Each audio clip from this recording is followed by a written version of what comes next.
important part of preparing for your trip is to develop the rest of your team.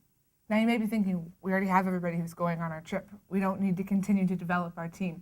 But you do. Your trip and your team does not just consist of the people that are getting on that airplane, but your team also includes people that will be praying for you and supporting you financially. Don't miss out on the importance of this. This not only gives you the prayer support and the financial support that your team needs, it also allows other people to get involved. There are people that will never be able to travel, that will never be able to go international to do peace, but they can give and they can pray. And that is a way to allow them to be blessed by being involved in your trip. Really important to not forget to include almost anybody you know. The larger your team is, the better. Don't be afraid to ask people to pray for you or to support you. Sometimes people get nervous about asking for that. Again, this is an opportunity for people. So give them that opportunity and let them choose whether or not they accept or reject it. Having been on lots of these trips, it's been really incredible to hear back stories from team members on the letters they sent out and the conversations they had that really turned out to be meaningful and powerful.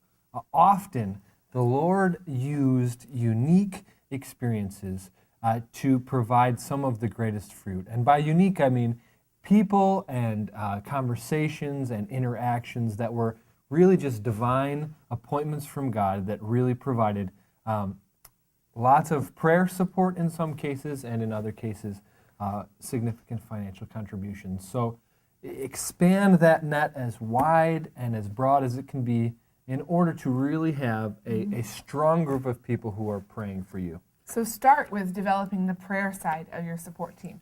Now you may be most concerned about the financial side, but really the most important part is your prayer support team.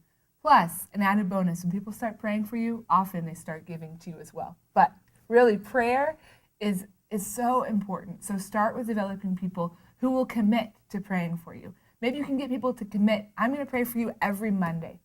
I'm going to pray for you, 4 times while you're on this trip. Or I'm going to pray for you every day while you're on this trip and before the trip as well. So often, the thing that is the largest stumbling block, the biggest hurdle, the biggest question, the thing that everybody is worried about is, how am I going to pay for this trip? How am I going to find the money to go? I think that question can be framed in a different way, and that's, how can I get the largest group of people possible supporting the work that Christ is going to do on that trip? And friends, when that happens, it's unbelievable to hear and see how Christ shows up in a real and tangible way and often allows for a spectacular trip. Now, there are 4 things that you can do to help establish a solid foundation for your finances as you go. 1, you got to establish a budget. Your trip leader and team leader will help you establish a budget, one that is appropriate for the place that you're going to. You've got to raise the support. As you raise your prayer team, also be raising your financial support team.